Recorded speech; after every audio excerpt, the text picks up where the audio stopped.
اللهم صل على حبيبنا وشفينا ومولانا أبي القاسم المصطفى محمد.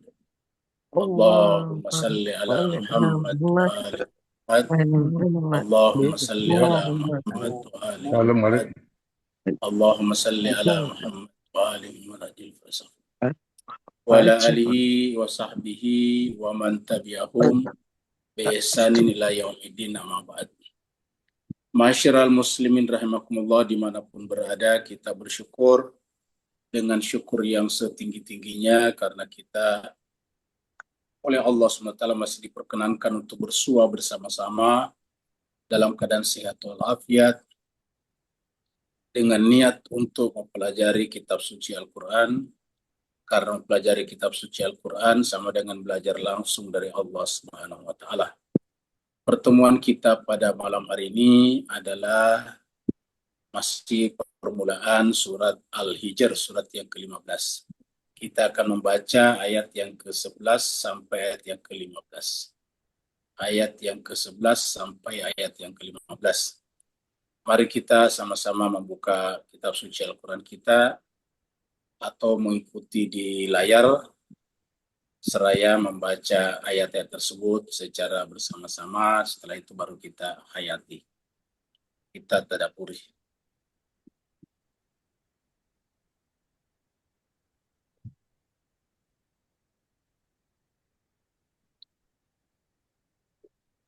A'udzu billahi minasyaitonir rajim. Bismillahirrahmanirrahim.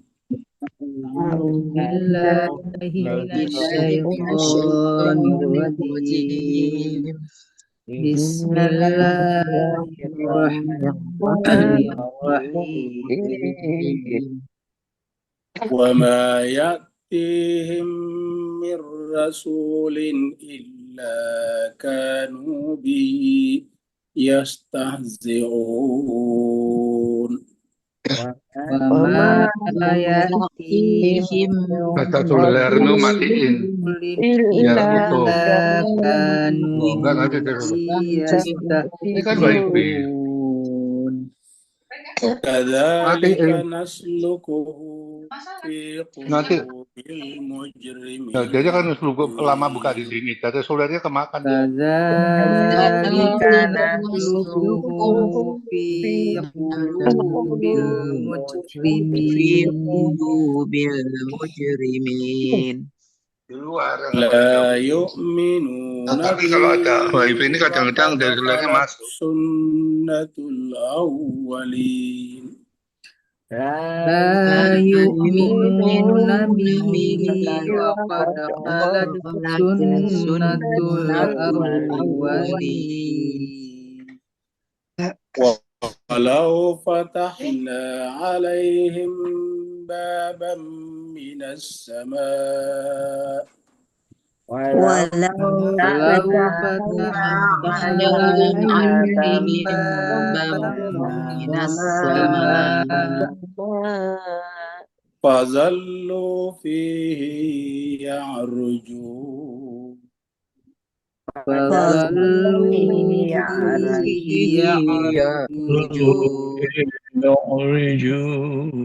Laqalu innama sukkirat absaruna.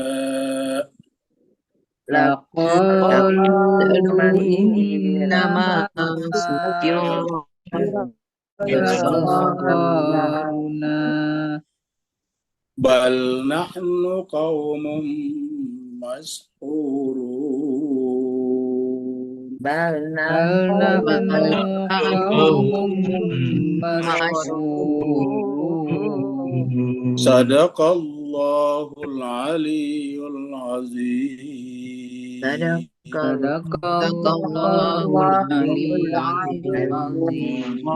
Allahumma salli wa sallim wa zid wa barik ala rasulillah wa alihil athhar. ala rasulillah Rasulillah wa wa alihil alil athhar. Allah Allahumma salli ala Muhammad Muhammad Allahumma salli ala Muhammad wa ali Muhammad. Allahumma salli ala Muhammad wa ali Muhammad. Baik.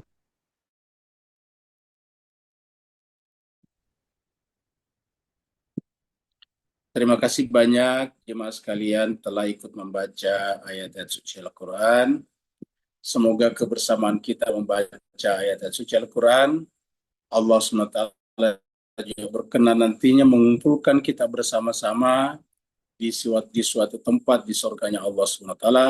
Masukkan kita nanti bersama-sama melewati titian surat dan bersama-sama juga mendapatkan syafaat. Kita teruskan surat Al-Hijr. Surat yang ke-15, Al-Hijr artinya negeri hijr, tapi hijr sendiri artinya batu-batu. Makanya dari kata hijr juga ada kata hajar, hajar aswad. Jadi kalau hijr berbatu-batu, kalau batu hajar. Jadi negeri yang berbatu-batu. Surat ini turun di Mekah, karena turun di Mekah maka disebutlah dengan surat Makkiyah. Jumlah ayatnya ada 99 ayat. Jadi ada 99 ayat. Tadi kita sudah baca sampai ayat yang ke-15. Kita ulangi dulu dari ayat yang ke-10. Ayat yang terakhir kita baca pada hari Jumat yang lalu. Di sini Allah SWT berfirman, A'udzubillahi minasyaitonirrajim, Bismillahirrahmanirrahim. Walaqad arsalna min qablika fi syi'il awwalin. Jadi agama datang untuk umat-umat, kelompok-kelompok, komunitas-komunitas, masyarakat-masyarakat agar mereka menghilangkan gap-gap mereka, menghilangkan tembok-tembok yang memisahkan mereka.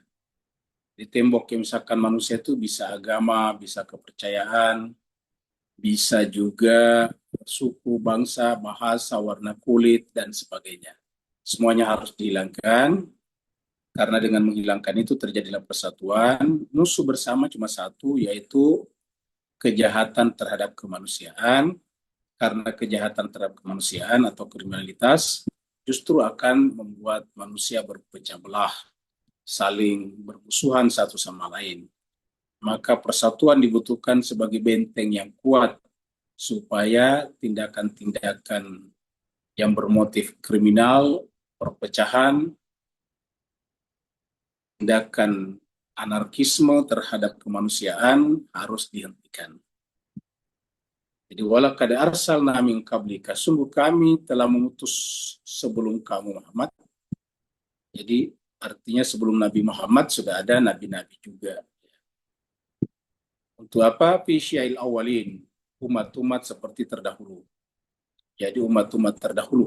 Ya. Jadi sebelum Nabi sudah ada nabi-nabi juga, sudah ada rasul-rasul juga. Dan sama yaitu nabi-nabi datang untuk menyatukan umat manusia. Maka tidak boleh ada nabi atau rasul atau ajaran Allah yang memfavoritkan satu ras tertentu. Yang difavoritkan oleh Allah atau ajaran itu adalah kebajikan, dan yang direndahkan atau yang dihinakan adalah pelaku kejahatan. Itu masalahnya. Jadi fi syi'il awwalin, syiah di sini adalah bentuknya dari syi'il awwalin, kelompok-kelompok terdahulu. Sekarang kita masuk pada ayat baru.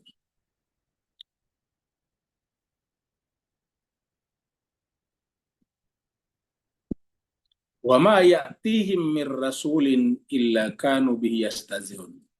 Tetapi di sini di ayat ini dikatakan bahwa tiadalah datang kepada mereka seorang rasul kecuali mereka perolok-olokan. Padahal rasul datang itu adalah untuk satu, menyatukan mereka. Yang kedua, memperbaiki keadaan mereka, mengimprove supaya nilai-nilai kemanusiaannya didahulukan daripada yang lain. Karena manusia ini secara sepintas terkadang tidak mampu kita bedakan dengan hewan-hewan. Secara biologis sama-sama makan, sama-sama minum, dan sebagainya. Bedanya ialah kalau manusia itu mengangkat nilai-nilai kemanusiaan lebih daripada yang lain. Kalau hewan-hewan, ya hewan bisa berebutan makanan, bisa saling menggigit satu sama lain demi memperebutkan mangsa yang sama. Kalau di dalam Islam tidak, karena ada nilai-nilai yang harus dijunjung tinggi.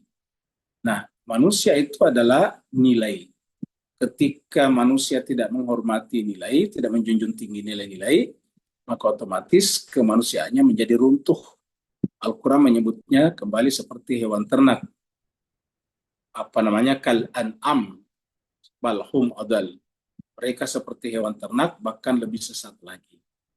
Nah, maka orang-orang yang di dalam dirinya masih ada belum belum mengunggulkan nilai-nilai kemanusiaannya, tetapi masih berada pada sifat-sifat hewaninya, maka mereka itu kalau Nabi datang memperolokkannya. Kenapa? Karena bagi mereka apa yang disampaikan Nabi itu terlalu idealis, terlalu tidak membumi seperti itu. Sedangkan kalau mereka diperturutkan, yaitu mereka yang menginginkan nilai-nilai apa sifat-sifat kehewanan diperturutkan, yang terjadi adalah hancurnya kemanusiaan. Kenapa? Karena pasti lahir namanya hukum rimba. Hukum rimba itu adalah yang kuat akan memangsa yang lemah. Ya, jadi kata para filosof politik mengatakan yang terjadi nanti adalah satu manusia menjadi hewan buas terhadap manusia yang lain. Manusia itu menjadi mangsa daripada manusia yang lain. Makanya kemudian manusia bisa membuat tatanan, bisa membuat masyarakat, bisa membuat organisasi supaya bisa mengatur kehidupannya dengan baik. Jadi manusia bukanlah hewan yang saling memangsa satu sama lain. Wa ma ta'tihim min rasulin, tetapi sayangnya tiadalah datang kepada mereka rasul, kecuali pasti mereka perolok-olokan. Kata perolokan itu artinya mereka menganggap itu tidak ideal, itu tidak realistis. Bagi mereka yang realistis itu adalah yang bersifat hewani, ya makan, minum, dan sebagainya. Maka ini yang terjadi kita lihat sepanjang kolonialisme, imperialisme, dan termasuk sekarang apartheid dan genosida yang terjadi di Timur Tengah, yaitu di Gaza, Palestina, yaitu adalah sifat-sifat hewani. Ya, kenapa? Karena mereka tidak menganggap manusia selain kelompoknya sebagai manusia. Jadi ketika tidak menganggap manusia selain kelompok kita sebagai manusia, yaitu hewani. Kenapa? Karena misalnya yang namanya hewan buas, ya tidak menganggap hewan lain sebagai kelompoknya, dan karenanya dimangsa. Misalnya harimau berjumpa dengan menjangan atau kancil, ya dimangsa. Karena pertama, kancil atau menjangan bukan kelompok harimau. Yang kedua lemah, maka kemudian dimakan. Nah, kalau manusia tidak, walaupun manusia menyadari punya kekuatan, justru kekuatannya digunakan untuk melindungi yang lemah, untuk memberikan kesempatan hidup kepada yang kecil, yang minoritas dan sebagainya. Inilah nilai-nilai kemanusiaan. Dan ini yang tidak ada pada dunia modern yang dipimpin oleh dunia barat sekarang ini. Mereka memang menggunakan kata kemanusiaan, demokrasi, tetapi itu hanya jargon saja. Ya. Dulu di Iran pada zamannya Mossadegh itu adalah terpilih secara demokratis, tetapi diturunkan oleh Amerika dan Inggris. Kenapa? Karena Muhammad Mossadegh ini menasionalisasi perusahaan minyak yang telah dicaplok oleh Amerika dan Inggris. Nah, akhirnya kemudian diturunkan. Akhirnya kemudian Iran dibuat menjadi monarki absolut lagi. Jadi artinya apa? Kata demokrasi itu hanya slogan, jargon. Kita lihat lagi kemarin Israel menyerang Iran pada tanggal 13 Juni.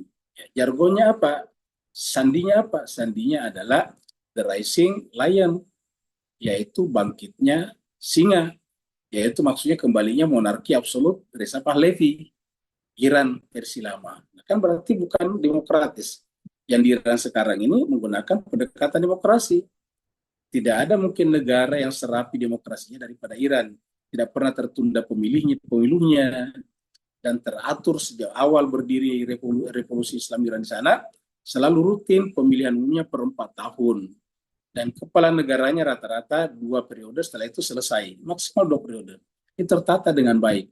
Di sana yang berkuasa tidak harus pro yang tidak harus sejalan pikirannya dengan supreme leader atau pemimpin tertinggi. Di sana ada yang disebut dengan fundamentalis, ada juga yang disebut dengan reformis, tapi mereka bisa berkuasa. Kenapa? Karena demokratis seperti itu. Nah, tetapi sayangnya ini mau diruntuhkan. Dengan demikian, kata demokrasi dari mereka hanyalah jargon. Intinya adalah ketika kebenaran didatangkan kepada mereka, itu kebenaran kemanusiaan, mereka memperolok-olokkannya. Mereka menyebutnya dengan bermacam-macam sebutan. Wa ma yatihim min rasulin illa kanu bihi yastahzi'un. Di dalam surat 43, surat 43, surat Az-Zukhruf, Allah berfirman, wa ma ya'tihim min nabiyyin illa kanu yastahzi'un. Sama. Jadi artinya ini berkali-kali disebutkan dalam Al-Quran untuk menjelaskan kepada kita bahwa yang namanya nabi-nabi itu diperolokkan, dan sampai sekarang ya seperti itu. Ya.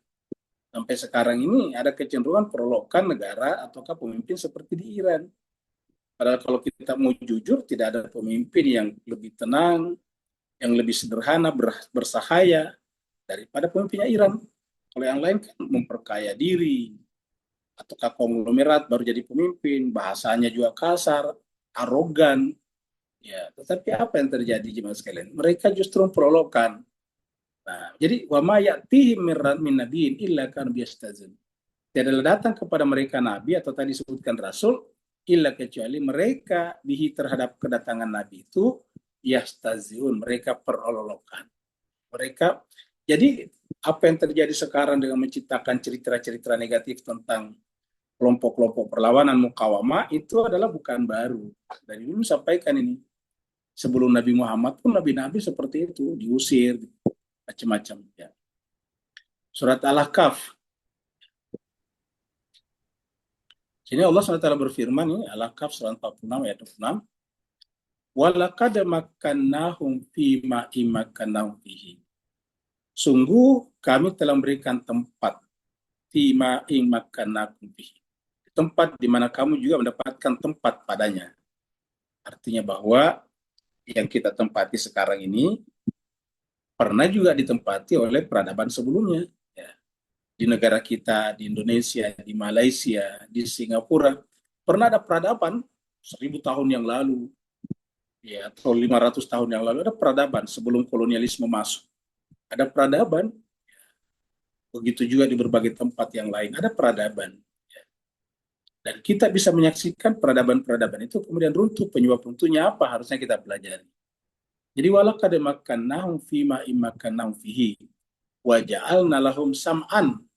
Nah, sekarang Allah mengatakan kami jadikan kepada mereka yang hancur peradabannya itu pendengaran, wa besaran penglihatan, wa afaidatan dan akal pikiran. Lalu kenapa mereka runtuh, hancur? Bukan karena mereka bukan manusia, mereka manusia juga, tetapi mereka tidak menggunakan pendengarannya untuk menyimak, tidak menggunakan penglihatannya untuk memperhatikan, tidak menggunakan pikirannya, hatinya untuk menghayati. Jadi perlu ada yang disebut dengan penyimakan, perhatian, dan penghayatan atau kata fakur. Jadi kita harus menyimak kejadian-kejadian, peristiwa-peristiwa. Setelah itu kita memperhatikan ke arah depan sana. Ya, kalau kita seperti ini terus, apa yang terjadi nanti? Kemudian kita menganalisis wafidatan. Jadi tiga ini harus dimanfaatkan dengan baik. Di ayat-ayat Al-Quran, kalau berkaitan dengan kal-an'am seperti hewan ternak, itu pasti berkaitan dengan ini. Contohnya kalau kita baca surat Al-A'raf ayat 179, situ Allah berfirman, walaqad zara'na li jahannama katsiran minal jinni wal ins. Sungguh kami akan memenuhi neraka jahanam dari kalangan jin dan manusia. Kenapa? Lahum qulubun la yafqahuna biha.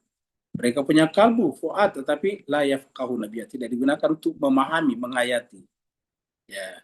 Walahum a'yunun, mereka punya mata, la yubsiruna biha, tidak digunakan untuk memperhatikan. Walahum azanun, mereka punya azan, punya kuping, telinga, la yasma'una biha, tidak digunakan untuk mendengar. Apa kata Allah? Ulaika kal an'am bal hum adall. Mereka itu sudah seperti hewan ternak, bahkan lebih sesat lagi. Dalam surat Al-Anfal ayat 22, surat Al-Anfal itu surat yang ke-8. Ayatnya 22 Allah berfirman, "Inna syarrad dawabi indallah as-summul bukmul ladzina la yaqilun." Inna syarrad dawabi indallah. Seburuk-buruk melata di sisi Allah ialah as-sum. Sumun itu tidak mau berbicara. Tidak mau berbicara kenapa? Karena tidak ada masukan. Kita berbicara itu kalau ada masukan. Kemudian al-bukam. Sum itu adalah tuli maksudnya, tidak mau mendengar. Sum itu adalah tuli, budak. Kemudian al-bukam tidak mau berbicara. Karena tidak ada keinginan untuk memperbaiki keadaan ke depan sana. Siapakah mereka itu? Alladzina la yaqilun, yang tidak menggunakan akal pikir. Jadi selalu pengulangan ini. Jadi kita sebagai manusia harus memaksimalkan penggunaan as-sam'a. As-sam'a di sini bukanlah azan kuping. Ya, kuping itu alat untuk mendengar. Jadi intinya adalah pendengaran. Pendengaran bekerja melalui azan, melalui telinga. Begitu ya absar, penglihatan bekerja melalui ayun, mata. Ya. Begitu juga akal bekerja melalui afidah, fuad. Fama agna anhum sam'uhum wala absaruhum wala afidatuhum min syai'. Akhirnya apa yang terjadi? Punya mata, tetapi tidak berguna bagi mereka.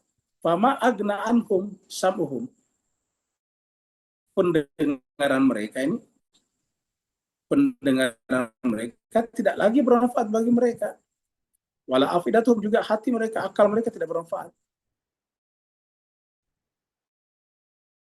Ada pendengarannya, ada penglihatannya, ada fuad, tapi tidak dimanfaatkan, tidak berguna. Ya, sama dengan hewan-hewan, punya kuping, punya mata, tetapi tidak berguna. Ingat, yang namanya sapi, hewan ternak, itu punya kuping juga, punya telinga juga, punya mata juga, sama dengan kita. Telinganya sapi 2, matanya sapi juga 2, punya otak juga. Ya. Wala afidatuhum min syai', sesedikit apapun. Idz kanu yajhaduna bi ayatillah, kapan mereka tidak menggunakan ini? Yaitu ketika mereka yajhaduna, menantang, memfight, mengingkari, menolak ayat-ayat Allah. Jadi as-sam'a, al-absara, dan afida tujuannya adalah agar kita bisa memahami bahwa setiap apa yang kita rasakan, apa yang kita lihat adalah ayat-ayat Allah SWT. Sehingga apa yang terjadi? Wahakabihim makanu yastazziun. Mereka hanya memperolokkan Nabi dan Rasul itu sehingga pada saatnya nanti apa yang mereka perlukan itu meliputi mereka di akhirat terutama, bahkan di dunia juga, karena kehancuran demi kehancuran terjadi karena seperti itu. Kita sudah sering menyampaikan di sini, kita menyaksikan berapa banyak peradaban yang telah hancur, dan sebelum hancur peradaban itu terjadi kejahatan yang luar biasa. Di Kamboja, samanya Pol Pot dulu itu sampai 2 juta rakyatnya dibantai. Di Vietnam ketika terjadi perang, banyak orang korban di sana, Amerika masuk di sana dan membunuh rakyat Vietnam. Ya, seperti itu. Jadi terjadi kejahatan demi kejahatan. Baru-baru ini di Australia, kalau kita baca berita, baru 2-3 hari lalu beritakan bahwa komite mencari kebenaran tentang tentang pembantaian orang aborigin waktu orang kulit putih masuk di Australia, sudah menemukan bahwa 3/4 orang aborigin dihabisi ketika Inggris mengirim orang-orang dari Eropa datang ke Australia, terutama di Victoria. Bayangkan 3/4. Dibunuh dengan 2 cara, yaitu dengan dibunuh, ditembaki, yang kedua adalah disebarkan di tengah-tengah mereka penyakit yang mematikan. Jadi 3/4. 3/4 itu artinya apa? Ya tinggal 1/4 yang hidup. Jadi kalau ada 100 orang, ya kurang lebih 75 orang mati, 20 orang hidup, bayangkan. Kan benar-benar genosida. Ini terjadi di mana-mana. Sekarang terjadi di depan kita, yaitu Israel. Ya. Terjadi di depan setiap orang berbicara di dunia sekarang tentang kemanusiaan, demokrasi, kemanusiaan, semuanya teruji dengan kasus Gaza ini. Apakah pernyataan itu murni atau tidak? Ketika kepentingan Eropa terganggu di Serbia dulu, di Yugoslavia itu cenderung ke kiri. Nah, kemudian di sana Serbia yang pro kiri membantai orang-orang Herzegovina sampai sekitar 6.000-an atau 10.000 orang itu sudah dianggap sebagai genosida. Sekarang karena yang melakukannya Amerika dan Israel terhadap Gaza sudah hampir 60.000 orang yang meninggal. Barat dan Amerika tidak menyebutnya sebagai genosida seperti itu. Ya, jadi wahaka bihim kan makan yastazil. Mereka memperolokkan kebenaran. Ayat 12.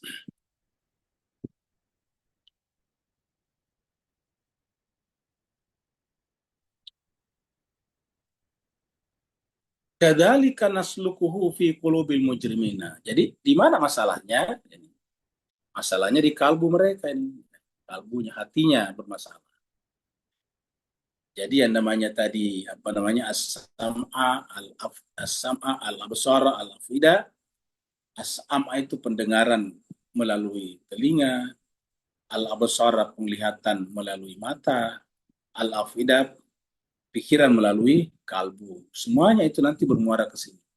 Nah, orang menjadi pendosa, mujrim, pelaku kejahatan tergantung daripada tadi penggunaan pendengaran dan penglihatannya. Kalau yang bersangkutan tidak mau menyimak, tidak mau memperhatikan kehidupan ini jauh ke depan, tidak futuristik, maka yang bersangkutan dengan gampang melakukan kejahatan. Cobalah lihat orang yang membunuh orang lain. Misalnya, dia ingin mengambil harta benda orang. Katakanlah misalnya ingin mengambil motornya. Ya, motor itu kalau dijual cepat, dijual bodong namanya, tidak ada surat-suratnya. Yang barunya mungkin 20 juta, paling nanti laku sekitar 4 juta. Kenapa? Karena tidak ada surat-suratnya, 4 juta. Ya. Nah, sekarang setelah dirampas orangnya, dibunuh orangnya, diambil motornya jadi 4 juta, apa yang terjadi kemudian? Beberapa hari kemudian ditangkap oleh polisi. Ya, setelah ditangkap oleh polisi, ya, dia akan dihukum, bisa sampai 20 tahun, bahkan bisa sampai seumur hidup karena membunuh orang. Nah, apa yang terjadi kemudian? Hanya karena ingin mengambil motor yang nilainya 4 juta, dia telah menghancurkan masa depannya dan juga masa depan keluarganya. Mungkin punya istri, punya anak. Nah, ini yang disebut dengan tidak punya pandangan ke depan, tidak punya abusara, tidak punya basirah. Nah, dengan demikian benar tadi Al-Quran mengatakan bahwa yang melakukan kejahatan itu karena tidak memanfaatkan tadi as-sam'a, al-absara, dan al-afida. Jadi ketika kita tidak memanfaatkan apa yang Allah berikan kepada kita dalam bentuk as-sam'a, pendengaran melalui telinga, al-absara, penglihatan melalui mata, wal-afida, dan akal pikiran melalui kalbu, maka mereka akan menjadi al-mujrim.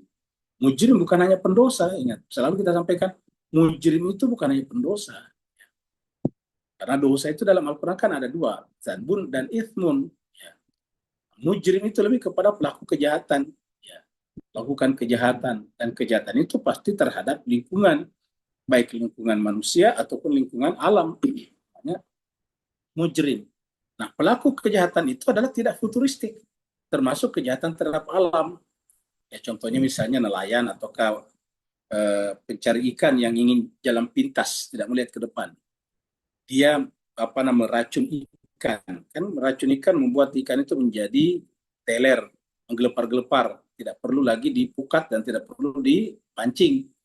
Setelah menggelepar-gelepar tinggal diambil pakai jala, pakai pakai semacam kayu, semacam alat pengangkat ikan, karena tidak lari lagi. Tetapi apa yang terjadi kemudian dengan membuat meracun ikan-ikan itu, benih-benihnya, nenernya juga mati. Bahkan karang-karang tempat ikan bersarang juga mati. Akhirnya dalam beberapa tahun ke depan, apalagi generasi berikutnya, tidak ada lagi ikan di sana. Nah, ikan memang tidak melihat ke depan, hanya melihat untuk kepentingan dirinya saja. Begitu juga penghancuran hutan-hutan misalnya. Sehingga kemudian tidak melihat untuk kepentingan generasi berikutnya, tidak futuristik. Tidak futuristik itu kalau bahasa Al-Quran tadi tidak abosara, tidak basira namanya. Tidak melihat dengan kacamata yang jauh ke depan. Nah, itu yang disebut dengan pelaku kejahatan. Jadi pelaku kejahatan terjadi itu ketika tidak mau mendengar, tidak mau menyimak, dan tidak mau melihat ke depan, dan tidak mau menganalisis. Tidak mau tadi as-sam'a, tidak mau al-absara, tidak mau afidah. Akhirnya terjadilah kejahatan. Jadi apa yang disampaikan Al-Quran itu bukan hanya kejadiannya, tetapi rootnya, akar masalahnya. Akar masalahnya bagi Al-Quran itu adalah karena tidak mau mendengar, tidak mau melihat jauh ke depan, dan tidak mau menggunakan akal pikirannya untuk menganalisa. Karena sebab akibat itu hanya bisa dianalisa melalui akal pikiran. Ya, mata kita tidak bisa menangkap hukum sebab akibat. Kuping kita tidak bisa mendengar sebab akibat. Yang didengarkan kuping kita bukan sebab akibat, tetapi suara. Yang dilihat oleh mata kita bukan sebab akibat, tetapi warna-warni, bentuk-bentuk, tekstur, dan sebagainya. Sebab akibat atau hukum itu hanya bisa diketahui oleh akal pikiran kita. Jadi dengan demikian, orang yang tidak menggunakan ketiga-tiganya pasti akan terjebak ke dalam perbuatan al-mujrim, pelaku kejahatan.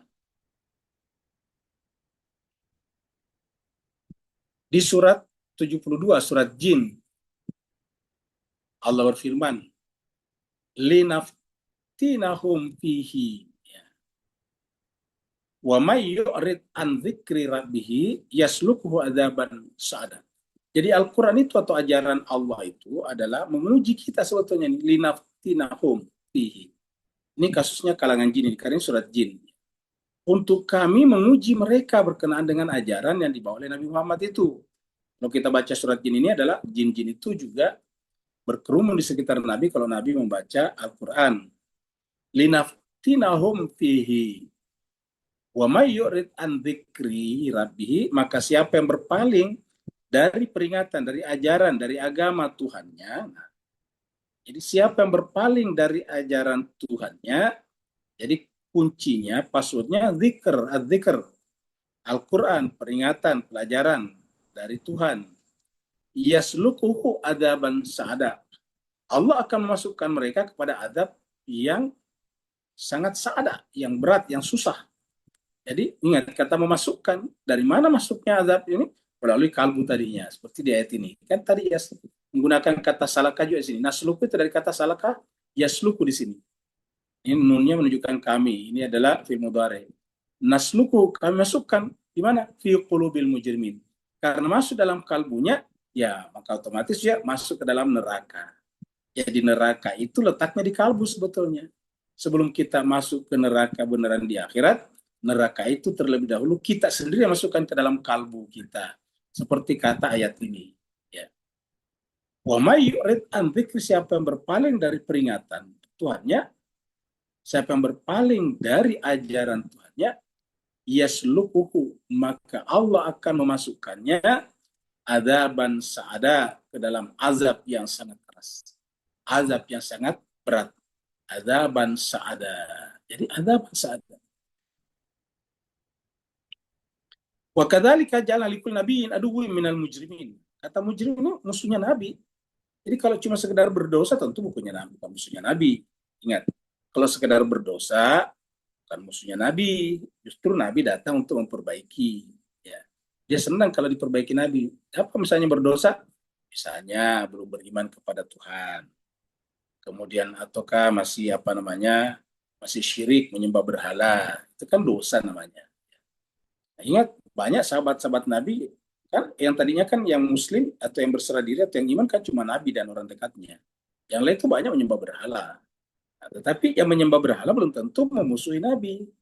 Ya, untuk maksudnya yang mengikut Nabi di Mekah itu kebanyakan tadinya juga menyembah berhala juga, berdosa juga, minum arak juga, berjudi juga, seperti itu. Nah, tetapi dari sini kita lihat bahwa yang memusuhi Nabi itu adalah pelaku kejahatan. Wa kadzalika ja'alna likulli nabiyyin aduwwan minal mujrimin. Begitulah kami jadikan bagi tiap nabi itu musuhnya apa? Dari kalangan para pelaku kejahatan. Jadi musuhnya Nabi para pelaku kejahatan. Kejahatan itu tentu kemanusiaan ataupun lingkungan hidup.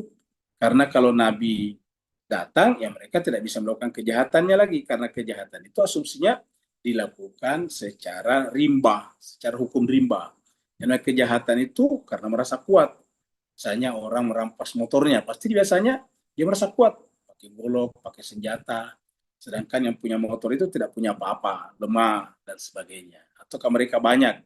Selalu begitu. Jadi selalu kejahatan itu adalah karena pelaku kejahatan itu merasa lebih kuat. Nah, ketika kejahatan dilakukan karena merasa lebih kuat, itulah yang disebut dengan hukum rimba.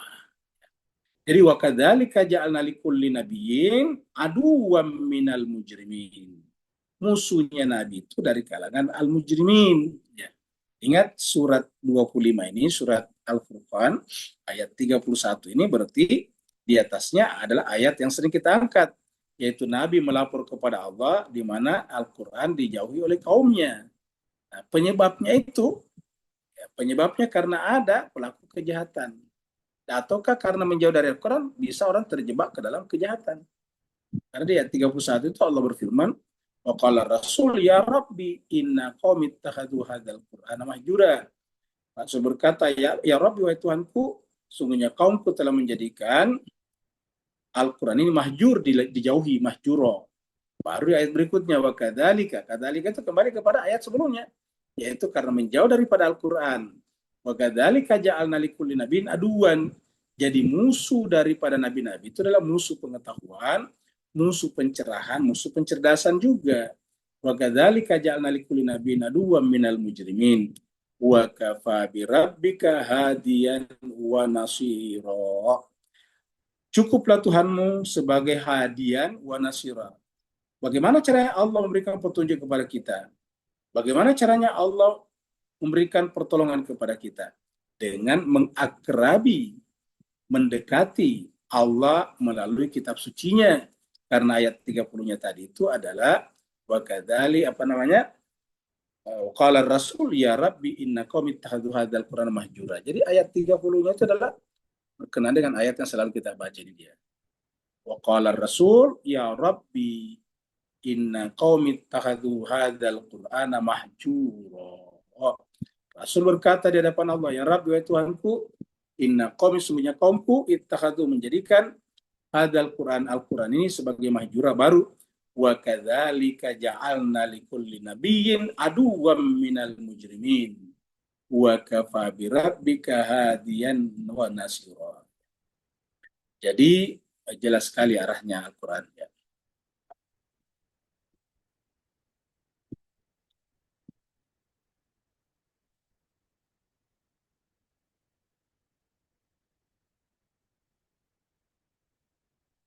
La yu'minuna bihi, mereka tidak beriman dengannya.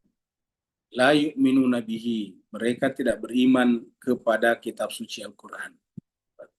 Di Al-Quran yang dibicarakan, mereka tidak beriman kepada Al-Quran. Jadi banyak orang mengaku beriman, tapi menurut Allah tidak beriman kepada Al-Quran. Kenapa?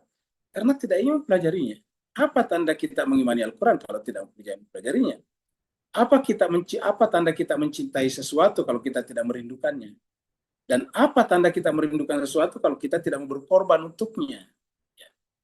Jadi sederhana, tidak ada tanda cinta kalau tidak merindukan, dan tidak ada tanda rindu kalau tidak mau berkorban untuk mewujudkan kerinduan itu. Jadi cinta itu adalah selalu disertai dengan kerinduan dan keinginan untuk berkorban. Dua hal ini tidak bisa dipisahkan. Ya. Jadi kalau ada orang mengaku beriman kepada Al-Quran, beriman, tetapi tidak merindukan. Jadi bersyukurlah Bapak Ibu sekalian yang merindukan untuk selalu mendengarkan Al-Quran dibacakan, ataukah mengikuti tadabbur misalnya, atau dimanapun juga. Pokoknya tidak harus di majelis kita ini. Yang penting Bapak Ibu senang mendengarkan Al-Quran dibacakan. Kata dibacakan di sini tadabburi, ya, bukan hanya dibacakan, tapi ditadabburi. Karena yang dimaksud di sini adalah mentadabburi. Yu'minuna itu ditadabburi. Tidak bisa lahir keimanan kepada Al-Quran kalau tidak ditadabburi.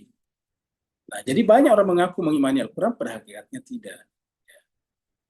Jadi tidak bisa kita menyatakan diri kita beriman kepada Al-Quran kalau kita tidak ada keinginan untuk mengorbankan waktu, tenaga untuk mempelajari Al-Quran. Apa kata Allah? La yu'minuna bihi. Mereka itu tidak beriman kepada Al-Quran, ini kepada Al-Quran. Wa qad khalat sunnatul awwalin. Dan itu terjadi pada umat-umat terdahulu. Umat-umat terdahulu berpecah belah, hancur, padahal mereka beragama, ada nabinya, ada kitab sucinya, karena mereka meninggalkan kitab sucinya. Umat-umat sebelumnya bukan hanya meninggalkan kitab sucinya, tapi bahkan merusak kitab sucinya. Kitab sucinya itu ditahrif lisan, bahkan dirubah juga secara lisan. Secara makna dirubah, secara tulisan juga dirubah. Akhirnya apa yang terjadi kemudian? Kitab suci menjadi kabur. Setelah kabur, didatangkan kitab suci berikutnya untuk mengembalikan keaslian kitab suci sebelumnya. Tapi begitu lagi, begitu lagi. Kesimpulannya, kata kuncinya adalah ketika umat yang mengaku pengikut Nabi itu tidak bersungguh-sungguh mempelajari kitab sucinya, maka dianggap la yu'minuna bihi, menunjukkan mereka tidak beriman kepadanya. Ingat, ini bukan dari saya, ini dari Al-Quran Allah SWT. Nanti mengatakan itu, yang dikatakan Pak Rusli kok selalu menyuruh kita baca Al-Quran, belajar kepada dia. Ini bukan kepada saya, kepada Al-Quran. Jadi tidak harus di sini. Yang penting Bapak Ibu sekalian menyiapkan waktu, ya, menyiapkan waktu untuk selalu belajar Al-Quran. Ingat, Mas sekalian, apa yang kita cari dalam kehidupan ini, akhirnya kita berpisah. Ya, kita berpisah. Bukan berarti kita tidak boleh makan ini, makan itu, tidak boleh beli ini, beli itu, tidak boleh kemana-mana. Boleh saja.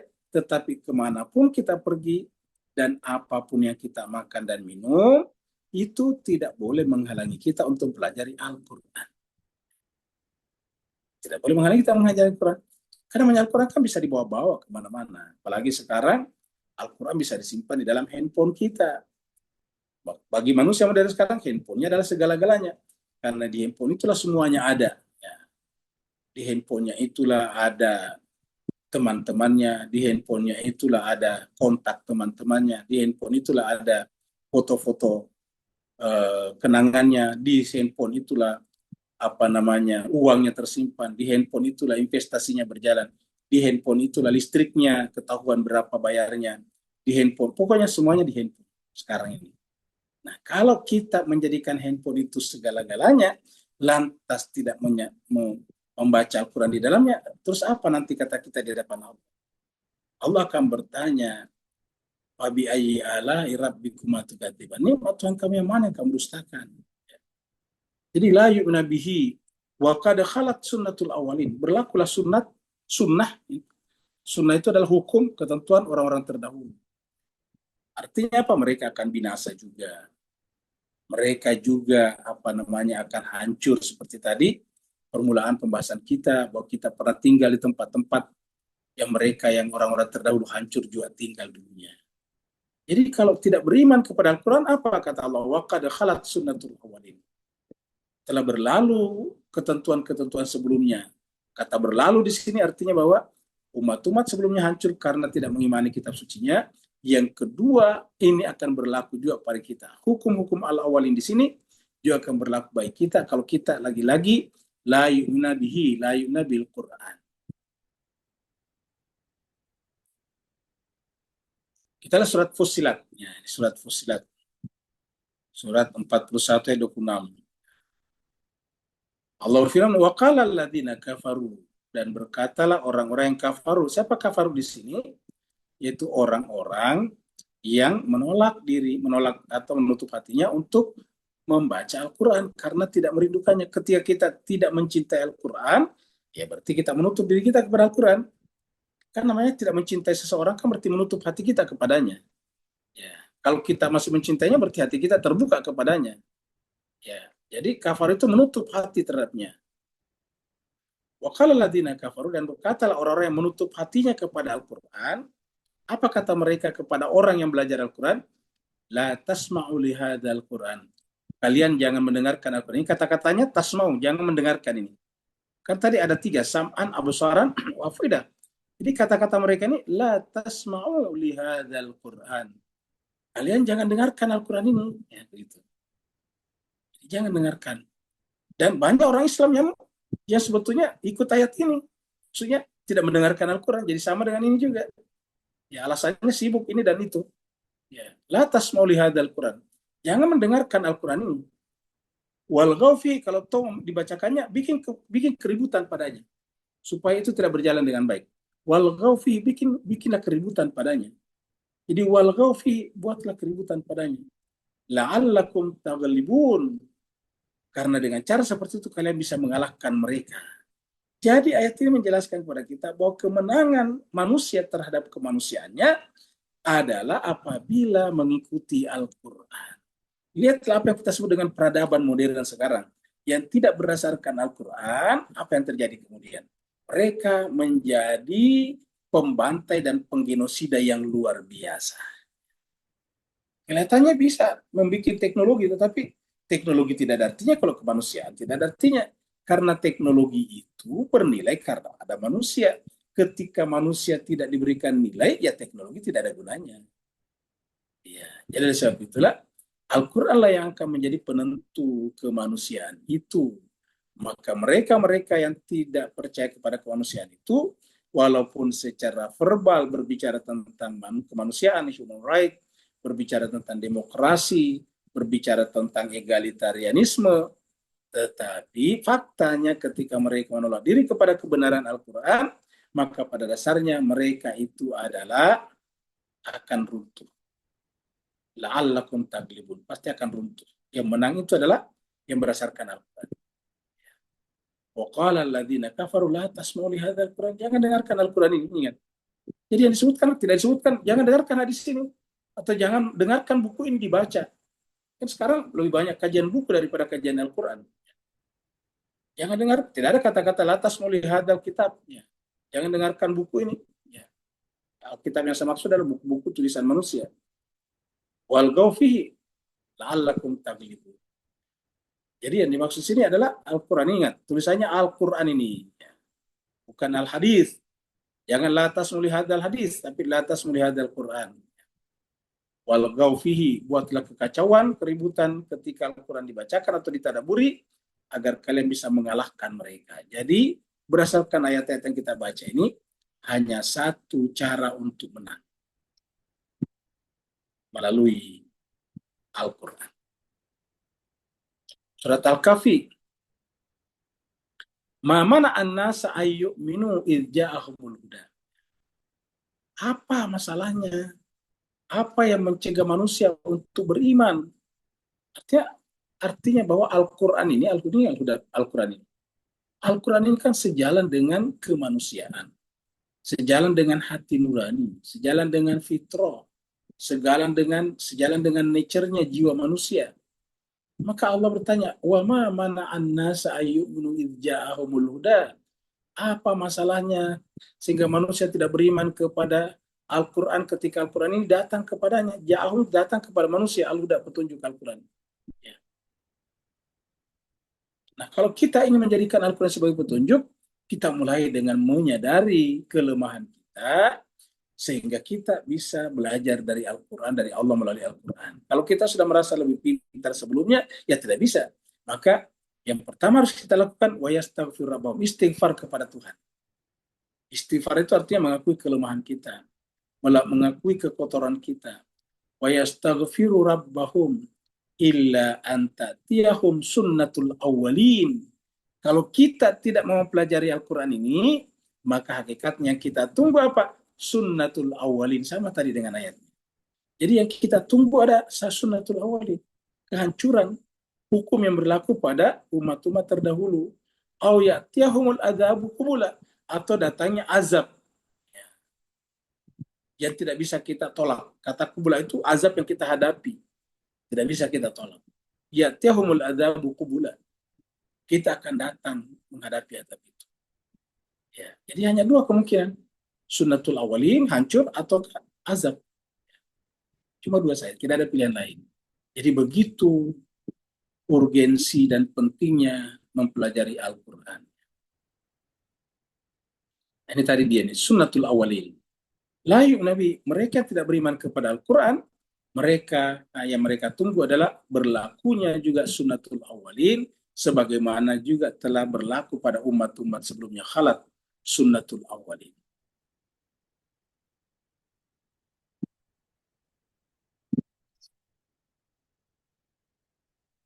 Manusia bisa mengorbitkan roket seperti ini. Ini adalah didorong dengan menciptakan teknologi, dan ini adalah bisa terjadi seperti ini karena ilmu pengetahuan yang dipelajari secara bersungguh-sungguh. Tetapi ketika kita pergi ke alam semesta, ke dunia seperti ini, tempat yang jauh di atas sana, pernahkah kita pergi ke tempat yang dekat, yaitu jiwa kita sendiri? Seorang filosof mengatakan bahwa manusia modern sekarang ini bisa pergi ke tempat yang jauh sekali, sampai bisa mengorbitkan alat-alat untuk memotret planet-planet lain, sampai ke Pluto sana, sampai kepada galaksi-galaksi luar sana. Tapi kata filosof ini, saya seribu sayang, justru manusia tidak berdaya, tidak bisa pergi ke tempat yang paling dekat. Manusia modern bisa pergi ke tempat yang sangat jauh sekali, tapi tidak bisa pergi ke tempat yang paling dekat. Apa itu tempat yang paling dekat? Itu di dalam dirinya sendiri. Karena manusia modern tidak bisa pergi ke dalam dirinya sendiri, maka terjadilah krisis kemanusiaan, karena kemanusiaan itu dasarnya empati. Empati itu adalah mengasumsikan orang lain sama dengan diri kita. Walau fatahna alaihim babam minas sama, seandainya pun kami bukakan kepada mereka baban, pintu, minas sama, langit. Seandainya manusia yang tidak beriman tadi, kami bukakan pintu-pintu langit, sehingga mereka fadallu fihi, sehingga mereka bisa naik ke atas, ya rujun, naik terus. Kelanjutannya nanti mereka tetap tidak bermanfaat bagi dirinya. Mereka tidak akan sanggup. Jadi mereka tidak akan sanggup naik ke langit walaupun dibukakan pintu-pintu, karena masalahnya di jiwa manusia. Jadi baca ayat ini baik-baik, Bapak, Ibu, Tuan dan Puan, baca ayat ini baik-baik, ayat 14. Nanti baru kita pindah ke ayat 15. Bahwa seandainya Tuhan membukakan kita pintu-pintu langit, tapi kalau hati kita tetap tertutup, ya kita tidak akan bisa mendapatkan apa-apa di langit yang paling tinggi. Nanti di ayat 15. Jadi syarat untuk dibukakan pintu-pintu langit, mulai dari memperbaiki diri, memperbaiki jiwa, memperbaiki hati kita masing-masing. Jadi Allah katakan, seandainya, kata seandainya kan bukan tidak seperti itu. Seandainya itu artinya mengandaikan. Seperti yang kita sampaikan, kalau pengandaian itu berarti realitasnya tidak begitu. Seandainya saya kaya raya, tentu saya akan membayarkan umrohnya Bapak Ibu semuanya. Itu seandainya, kan berarti saya tidak kaya. Jadi seandainya artinya tidak. Artinya tidak mungkin dibukakan pintu-pintu langit bagi orang-orang yang tertutup hatinya. Karena seandainya pun dibukakan, tidak ada gunanya. Tidak bisa melihat apa yang terjadi di sana. Tidak bisa melihat keindahan yang ada di sana. Jadi walau fatahna alaihim babam minas sama, seandainya kami bukakan kepada mereka pintu langit, fadallu, lalu kemudian dengan terbukanya pintu itu mereka terus, seperti tadi roket itu, mereka terus fihi, pada langit itu naik terus-menerus, ya arju, ingat kata Mi'raj, ya arju, niscaya tetap tidak bisa menyaksikan keindahan yang ada di sana. Belum kita lanjut, kita lihat dulu ayat-ayat pendukungnya. Sini surat Al-A'raf, surat 7, ayat 40, Allah firman, innalladzina kadzdzau bi ayatina. Orang-orang mendustakan ayat kami kan berarti menutup hatinya terhadap kebenaran. Sehingga kemudian apa yang terjadi? Wastakbaru. Sehingga kemudian menyombongkan diri, istikbar. Wastakbaru anha, hanya kembali kepada ayat-ayat ini.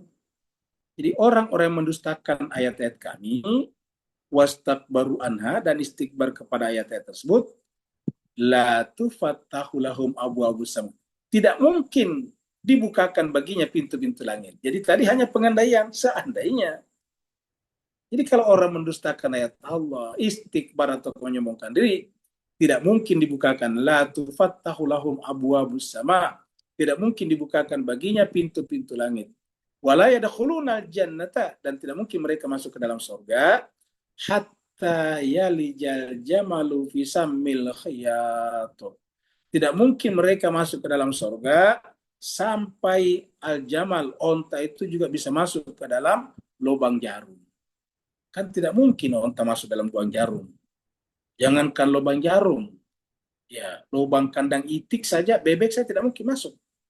Kalau kandang bebek kan masih besar, bebek bisa masuk, tapi onta tidak bisa masuk. Ataukah pintu kandang kambing, tidak mungkin onta bisa masuk, apalagi lubang jarum, artinya mustahil. Jadi orang-orang yang mendustakan ayat-ayat kami, jadi patokannya apa? Al-Quran. Ingat, kalau kita tadi tidak mengimani Al-Quran, tidak merindukannya, tidak ada keinginan untuk berkorban untuknya, berarti tanda hati kita mendustakannya. Dan akhirnya apa yang terjadi? Kenapa kita menjauhi Al-Quran? Sebetulnya tanpa kita rasakan istikbar, seperti iblis nih. Nah, orang seperti ini apa kata Allah? Tidak mungkin dibukakan baginya pintu-pintu langit, dan tidak mungkin nanti di akhirat masuk surga, kecuali kalau onta juga bisa masuk ke dalam lubang jarum. Wa kadzalika najzil mujrimin. Ingat terakhirnya kata-kata mujrim ini? Kejahatan lagi. Begitulah kami memberikan balasan kepada orang-orang yang melakukan kejahatan. Ya'lamu ma yaliju fil ardi wa ma yakhruju minha. Dia Allah itu mengetahui yaliju fil ard, apa yang masuk ke bumi, apa saja, energi apa saja, atau sesuatu apa saja, partikel apa saja, gelombang apa saja yang masuk ke bumi, Allah tahu. Wa ma yakhruju minha, dan apa yang keluar daripadanya, kalau ada partikel keluar daripadanya, atau ada unsur-unsur atomik keluar daripadanya, Allah mengetahuinya. Wa ma yanzul minas sama, dan apa yang turun dari langit, ayat berapa dan sebagainya, hujan berapa volumenya, semuanya Allah tahu. Wa ma ya'ruju, dan apa yang naik padanya. Wa ma ya'ruju fiha, dan apa yang naik kepadanya. Wa huwar rahimul ghafur. Jadi kalau kita ingin mondar-mandir ke langit dan ke bumi, kita harus memperbaiki jiwa kita, dan dengan cara seperti itu juga Allah akan menyayangi kita dan mengampuni dosa-dosa kita. Ini berbicara tentang Allah ini, karena ini adalah surat Saba ayat 1 sebetulnya di atas ini. Kita lihat ayat 1-nya ya. Coba lihat ayat 1-nya.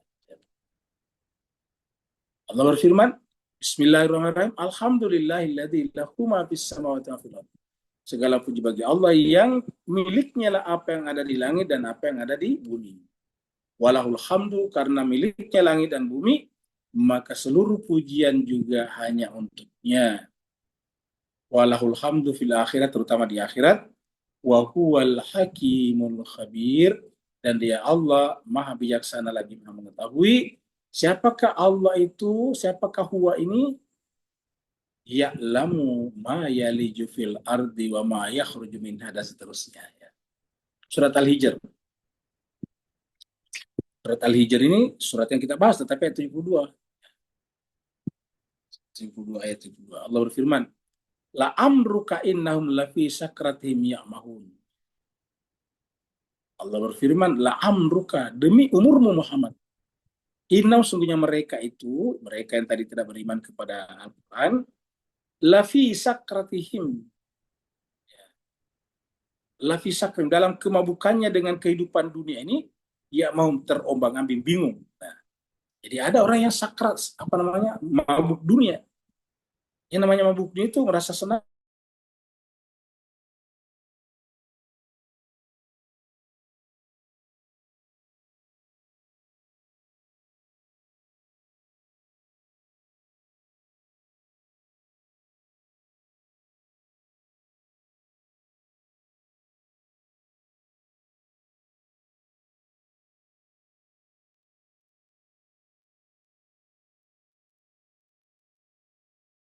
Putus ya?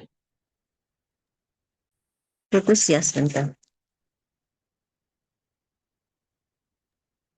Ya, nggak ada suaranya.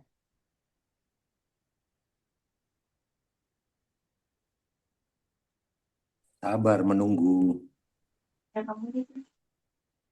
Iya. Apa nggak ada punya kamu aja.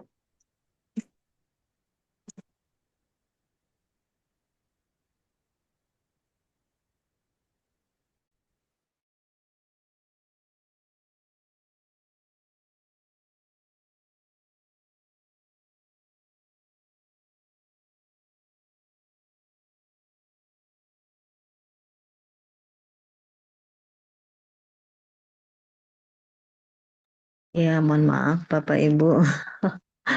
Signalnya unstable.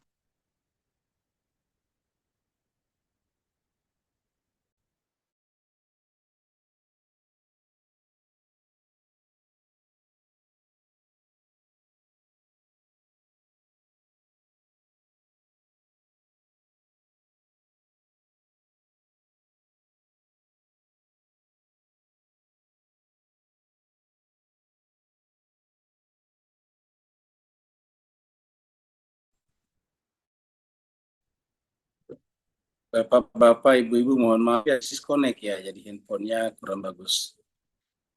Kurang bagus ya tadi, disconnect, mohon maaf. Kita masuk lagi ke screen.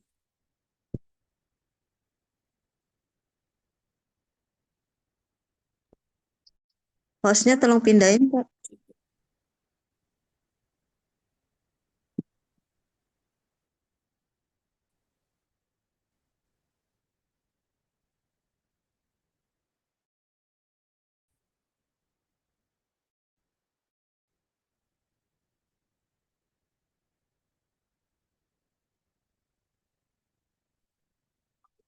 Sudah pindah. Jadi jemaah sekalian kita teruskan ya. Jadi Al-Quran mengatakan di sini Al-Hijrnya 2. Jadi demi umur Muhammad, inau sungguhnya mereka itu lafi sakratihim. Jadi makanya sakrat bisa berarti mabuk ya, bisa juga sakratul maut. Disebut sakratul maut karena kalau orang meninggal dunia itu kayak sakrat, ya, apa namanya, kayak mabuk.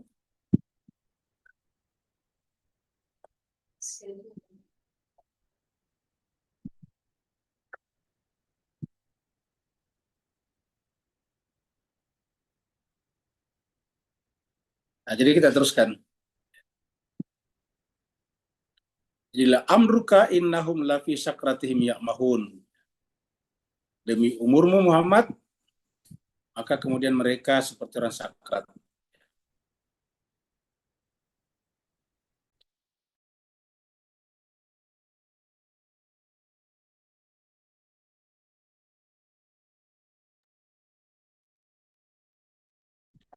Jadi la amruka innahum lafi sakratihim. Demi umurmu, sesungguhnya mereka itu benar-benar dalam kemabukan. Gitu. Jadi oleh sebab itulah setiap orang yang berpikir dunia dan dunia nanti akan seperti orang bingung, ada kayak halusinasi, delusi. Kan banyak orang tuh kalau semakin tua semakin halusinatif, delusif. Ya. Jadi halusinasi, menghayal-hayal. Nah itu kan dari situ sebetulnya. Jadi kita harus mulai dari sekarang memperbaiki ini. Jadi marilah kita membersihkan jiwa kita dari yang sifatnya duniawi. Karena dikatakan di sini sakrat itu adalah mabuk. Makanya kan di dalam Al-Quran dikatakan juga la taqrabus shalah wa antum sukara. Sukara itu adalah mabuk juga. Jadi la amruka innahum la fi sakratim ya'mahun.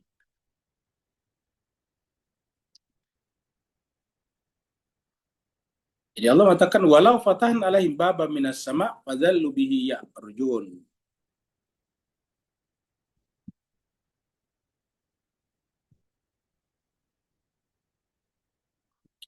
Laqalu, dan mereka pasti berkata innama sukkirat absaruna. Nah itu tadi dikatakan. Mereka pasti berkata hanya saja sukkirat absaruna. Ingat tadi sambungannya di atas, seandainya dibukakan begitu. Jadi kita kembali lagi di sini.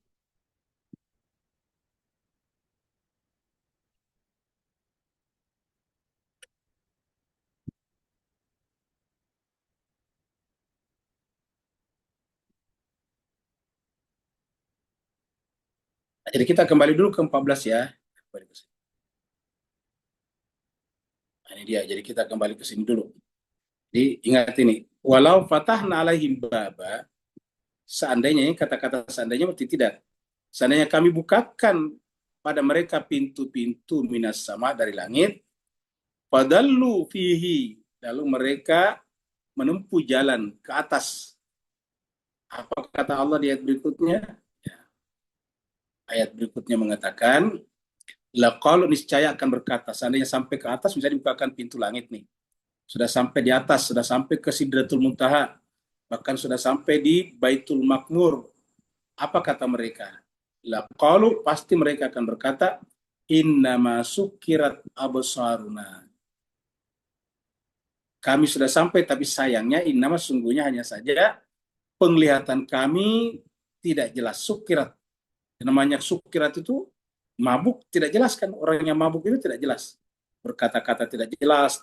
Yang dilihat semua orang adalah musuhnya, padahal temannya, dan sebagainya.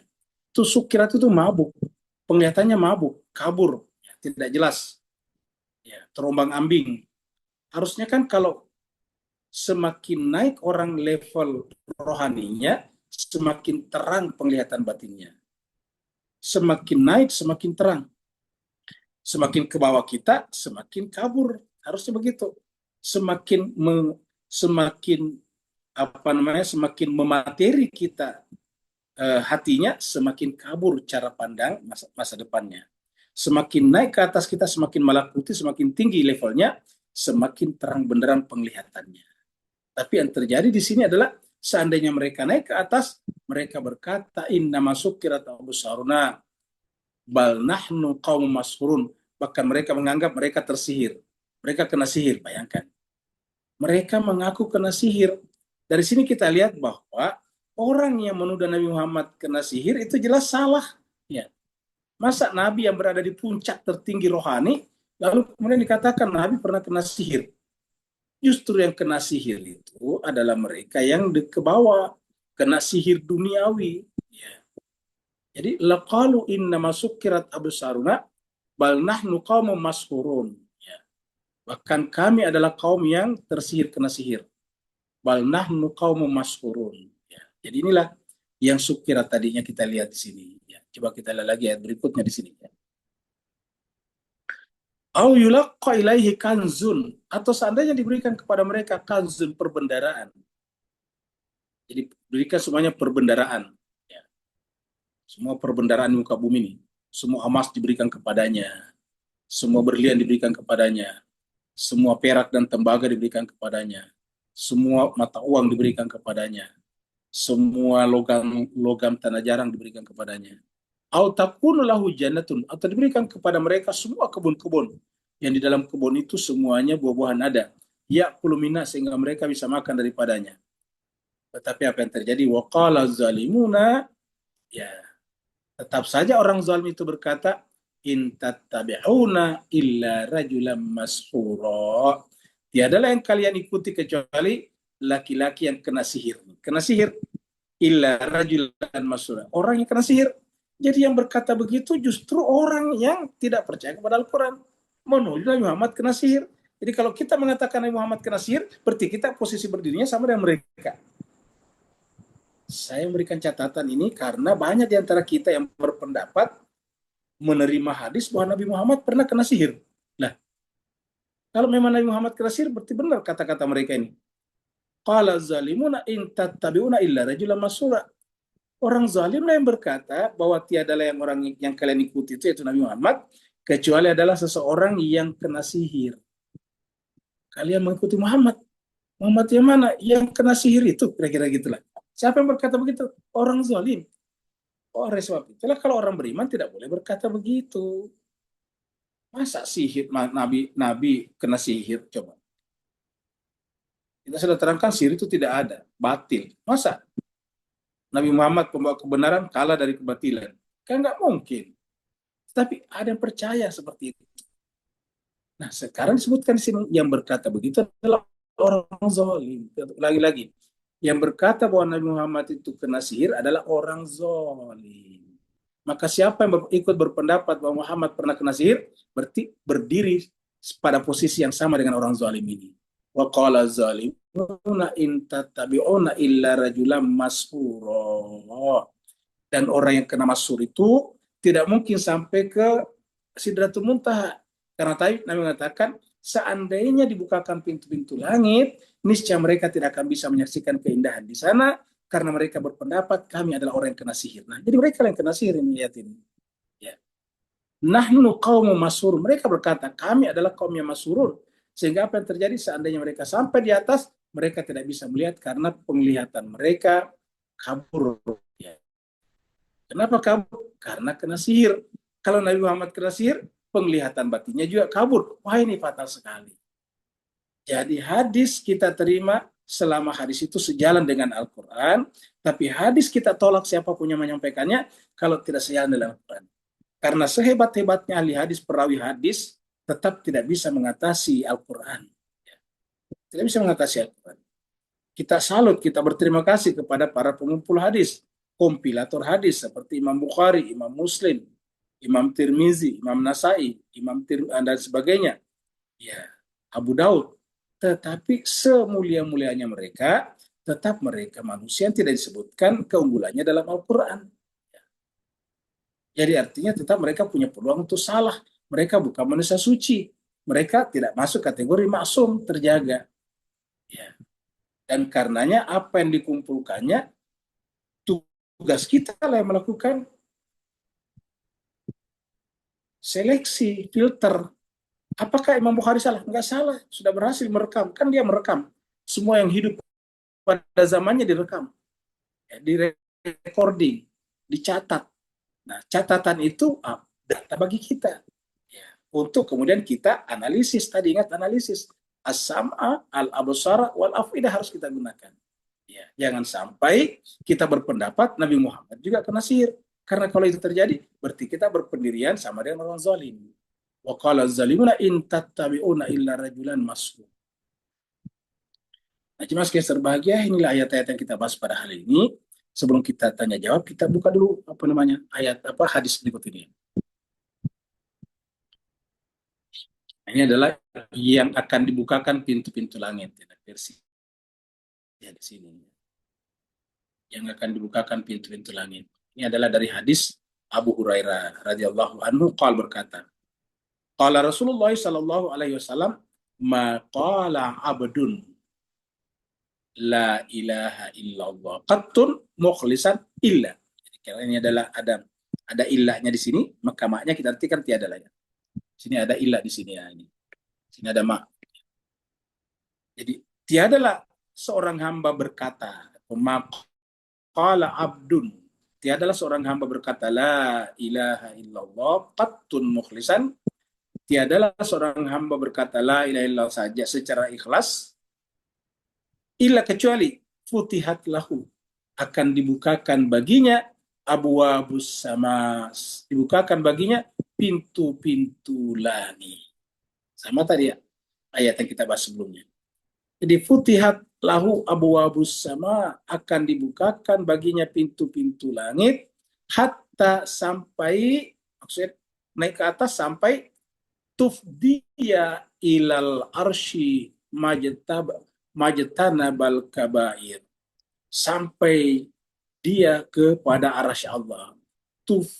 Tufdiya ilal arsy, sampai dia mencapai arasy Allah, majtanaba, selama dia menjauhi, ijtanaba itu menjauhi, selama yang bersangkutan menjauhi al-kabair, dosa-dosa besar. Jadi pantangannya dosa besar di sini. Ya. Jadi ulangi lagi, tiadalah seseorang mengucapkan atau berkata, berprinsip, mengiktikadkan la ilaha illallah qattun mukhlisan dalam keadaan ikhlas, kecuali pasti akan dibukakan baginya pintu-pintu langit, ya, dan dia akan bisa menaiki mi'raj, melewati pintu-pintu langit itu sampai kepada arasy Allah, selama yang bersangkutan ijtanabal kabair, menjauhi dosa-dosa besar. Hadis riwayat Tirmizi nomor 3514. Berikutnya tentang kena sihir. Tapi kena sihir kita kasih tanda tanya. Kita yang menganalisis hadis ini.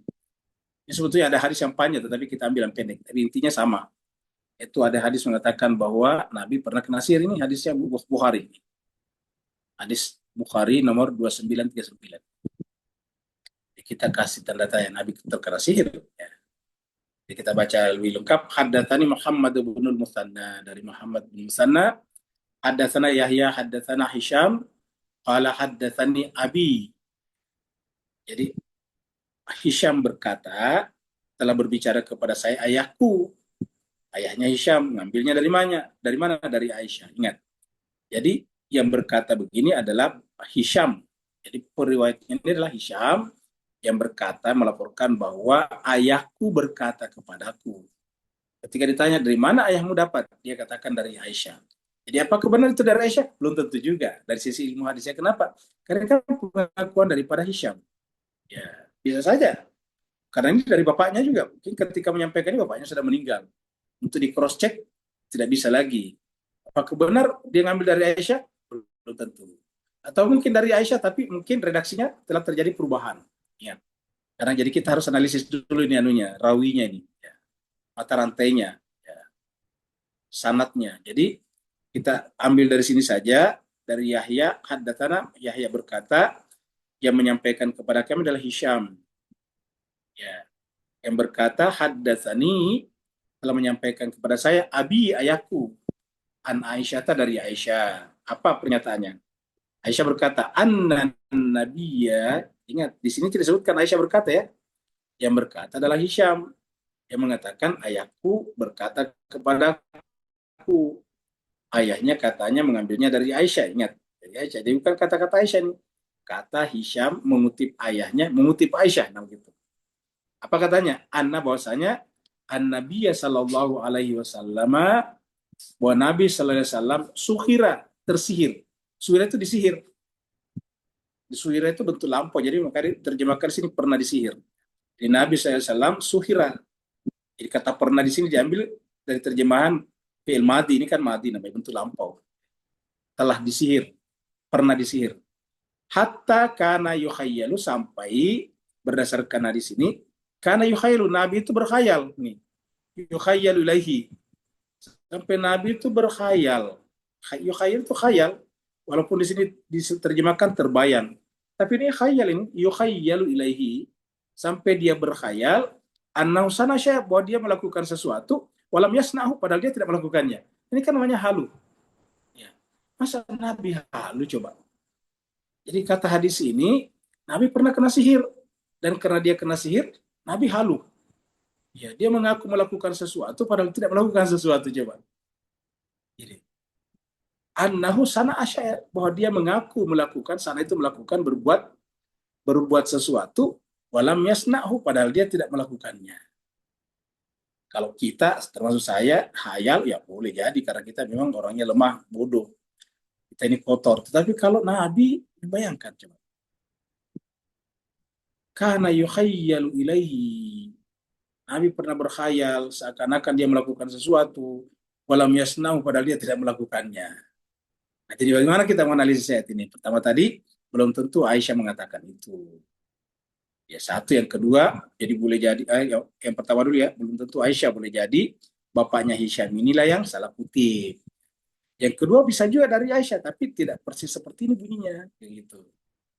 Karena ini sudah dikutip oleh Hisham, ngambil dari bapaknya, ngambil daripada Aisyah. Jadi berapa di atasnya? Bahkan Hisham juga tidak langsung di sini. Ini kata-kata Hisham juga diambil oleh Yahya. Yahya juga tidak langsung ngambil daripada Muhammad bin Musanna di sini. Yang menyampaikan kepada Imam Bukhari, ini hadasan ini Imam Bukhari. Jadi dia katakan telah berbicara kepada saya Muhammad bin Musanna. Muhammad bin Musanna mengatakan dia berbicara kepadanya Yahya. Yahya juga mengatakan begitulah seterusnya ke atas.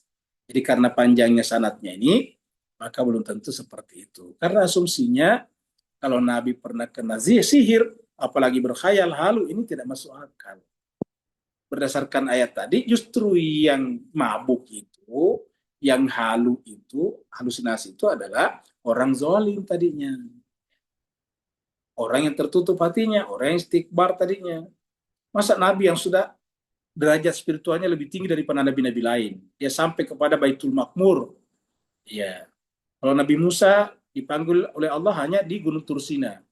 Nabi Muhammad kita dipanggilnya sampai ke Sidratul Muntaha, sampai di atas Baitul Makmur. Masa tiba-tiba berkhayal? Nah, tidak mungkin. Kalau Nabi berkhayal, kita takut jangan-jangan Al-Quran itu hanya khayalan Nabi saja. Coba. Dia mengaku menerima wahyu padahal tidak menerima wahyu, kan yang coba kita lakukan. Dia merasa melakukan sesuatu padahal tidak melakukan sesuatu. Dia merasa menerima wahyu padahal tidak menerima wahyu, kan bisa begitu. Yukhayyalu ilaihi annahu sana'a syai'an wa lam yasna'hu. Dengan demikian kita simpulkan bahwa berdasarkan ayat tadi tidak mungkin Nabi terkena sihir, karena mata batinnya Nabi itu paling terang benderang, tidak mungkin sukirat, tidak mungkin kabur, ya, seperti mana orang-orang yang zalim tadinya itu. Nah, mudah-mudahan dengan ayat-ayat dan hadis ini mengingatkan kita bahwa orang yang memperbaiki hatinya untuk naik ke atas tidak mungkin halu. Jadi bapak-bapak, ibu-ibu, kalau menghindari masa tua yang halu, rajin yang perbaiki hatinya. Kalau bapak-bapak, ibu-ibu mengisi hatinya hanya dengan dunia, dan dunia, ya sangat mungkin nanti halu sesuai dengan usia bertambah. Lihatlah ulama-ulama kita, usianya sampai sekian lama. Tapi dia tetap tertata. Lihatlah Imam Khomeini dulu. Pada umur 89 tahun dia memimpin revolusi. Ali Khamenei sekarang pada umurnya 80 tahun lebih juga. 89 tahun juga sekarang Ali Khamenei. Apa yang terjadi? Ya, bisa membuat repot dunia yang penuh dengan arogansi itu. Israel, coba. Bisa tertata sedemikian rupa. Kenapa? Karena ke atas. Jadi kita sampaikan, Bapak Ibu sekalian, ya yang menentukan itu adalah isi hati kita, kalau isi kepala kita cuma dunia, dunia dan dunia, ya akhirnya nanti berkhayal seperti ini, ya, halu namanya. Jadi marilah kita mengisi kepala kita dengan Al-Quran, ya, bukan dengan asumsi-asumsi tentang Al-Quran. Ya. Bukan asumsi bahwa saya tahu Al-Quran. Harusnya memang Al-Quran, bukan asumsi, bukan pendapat, bukan menganggap, bukan berpikir saya sudah mengerti Al-Quran, tetapi sebetulnya tidak pernah mempelajari Al-Quran. Ya. Mudah-mudahan ada manfaatnya. Kalau benar dari Allah SWT, kalau ada khilaf dan salahnya dari kekurangan Al-Fakir sendiri, mohon dimaafkan. Yang mau bertanya dipersilakan. Ustaz. Waalaikumsalam warahmatullahi wabarakatuh. Silakan Pak Nur. Alhamdulillah, barakallahu azim Assalamualaikum Muhammad Bismillahirrahmanirrahim. Ustaz, boleh ke pada pemikiran saya mengkonklusikan, memandangkan makam Mi'raj turunan Nabi Muhammad tadi melampaui Sidratul Muntaha dan dilabel makam Baitul Ma'mur, maka ini mengingatkan cerita Netflix tentang astronot yang cuba nak revive matahari yang tengah nak menguncup tadi. Bila sampai ke situ, mata dia tidak ada kemampuan, lalu membuta, tak mampu untuk melihat kehebatan cahaya matahari. Dan dalam konteks ayat yang sebelum ni pula, matahari boleh dilihat dan just nice for kita punya matanya wavelength apabila sampai ke bumi dan lantas memberikan kita cahaya-cahaya tadi dalam berkah yang kita mampu tampung. Nah, apakah ini boleh kita guna pakai dalam peristiwa mubahalah Uskup dan Padri Kristian Najran tadi dibukakan pintu batin tadi, maka mereka berdepan dengan likham satin. Malangnya mereka tak mampu untuk sampai kepada kebenaran hakikat apa yang depan mata tadi dan terbungkam membuta. Boleh pencerahan Ustaz? Barakallahu fiikum.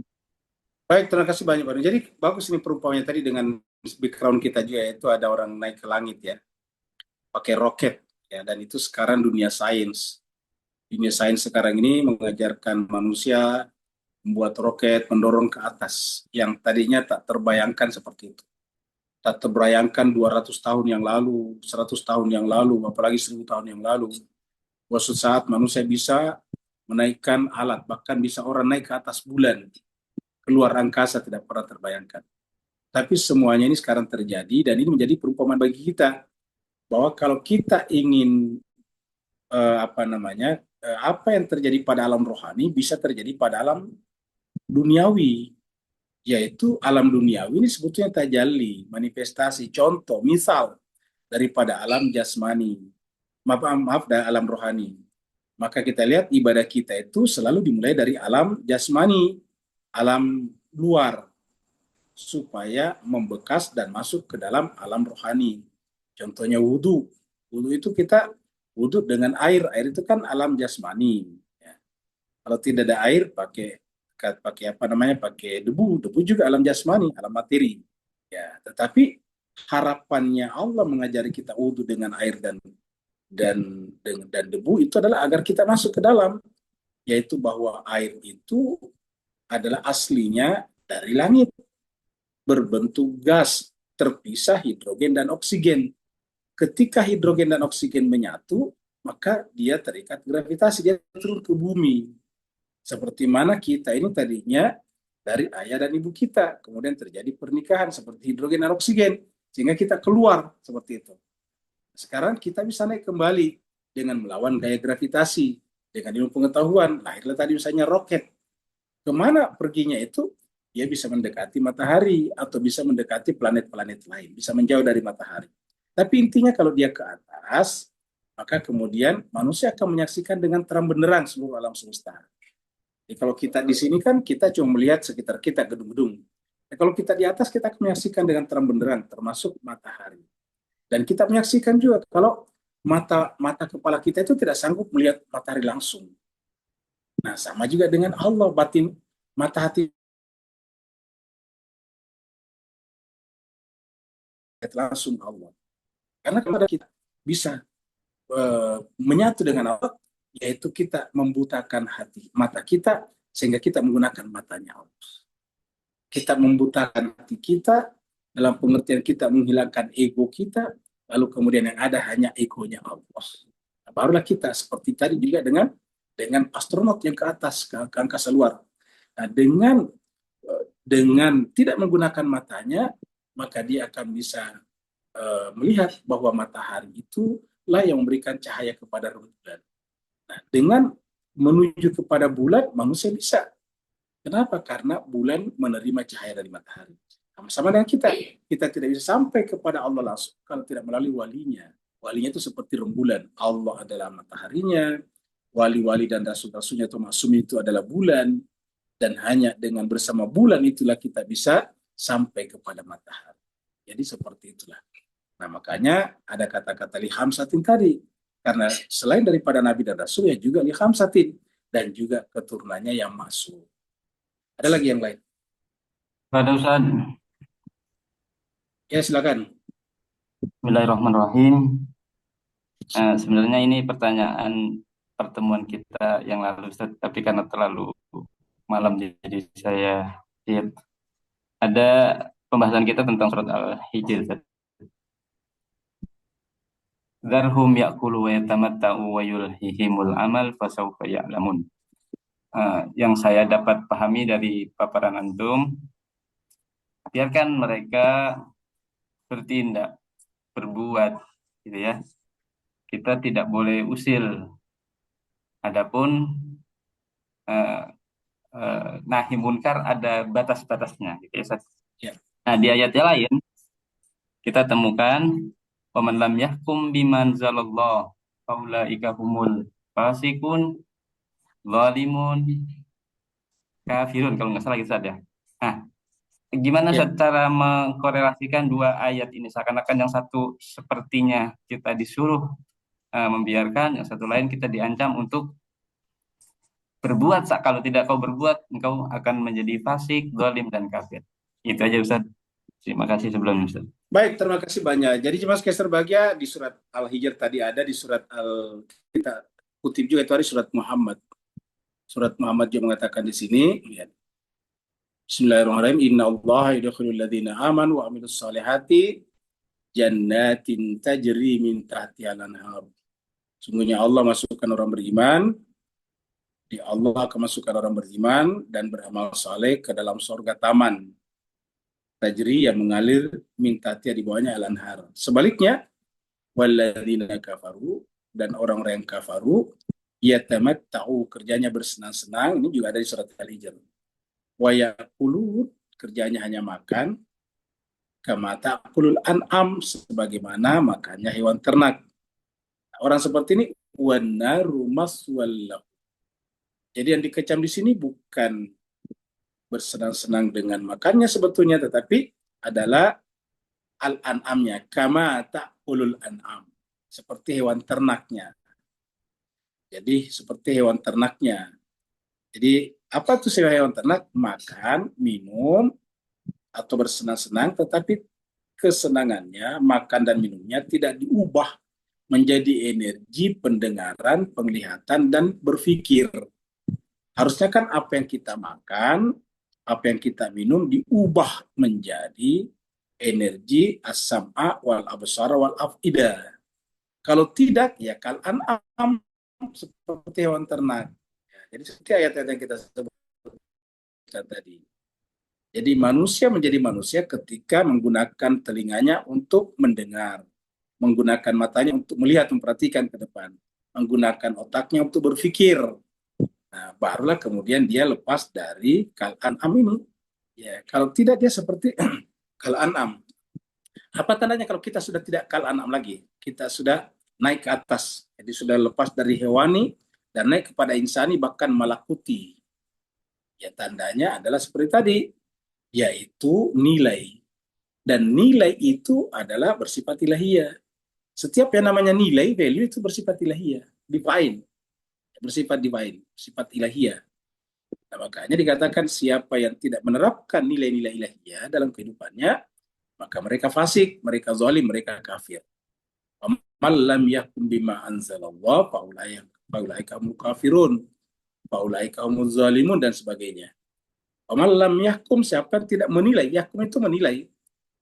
Lam yahkum tidak memberikan hak, menghakimi sesuatu, maksudnya menilai sesuatu. Jadi bukan hanya hakim seperti di pengadilan, bukan. Tapi menilai sesuatu, memvaluasi sesuatu. Man lam yahkum bima anzalallah, dengan apa yang Allah turunkan. Jadi Al-Quran ini kita jadikan sebagai alat penghakim, alat untuk menilai. Jadi kalau kita menilai sesuatu, realitaskah, bendakah, atau apapun, kita menilainya berdasarkan kacamata Al-Quran. Ibaratnya Al-Quran ini adalah teleskop atau mikroskop. Kita melihat sesuatu dengan jelas. Yang jauh kelihatan dekat, yang kecil kelihatan besar dengan Al-Quran. Nah, siapa yang tidak menggunakan Al-Quran sebagai mata, sebagai alat pemberi nilai atas realitas yang disaksikan, maka pada dasarnya yang bersangkutan itu pasti zalim, pasti fasik, pasti kafir, tertutup hatinya. Jadi seperti itu. Nah, dengan demikian, kapankah kita bisa melakukan itu? Yaitu apabila makan dan minuman kita itu mengangkat kita ke atas dari level hewani kepada insani. Nah, makanya pernah kita sampaikan waktu kita bahas surat Al-Hijr dulu, bahwa Al-Quran itu mengatakan ada orang makan, makanannya membawanya ke dalam neraka. Anar di sini nih. Ya, makanya supaya makanan kita tidak membawa kepada neraka, karena makan mesti, ingat, makan adalah mesti, tidak mungkin ditinggalkan, maka makan itu harus diberikan nilai insan, ataukah ditransendensikan namanya, dibeyondkan, ditransendensikan, disakralkan. Tidak boleh diprofankan saja, tapi disakralkan. Makanya kalau kita makan, kita baca Bismillahirrahmanirrahim. Allahumma barik lana fima razaqtana. Razaqtana itu yang kita makan. Jadi Allahumma, ya Allah, barik lana, berkahilah kami dengan makanan ini.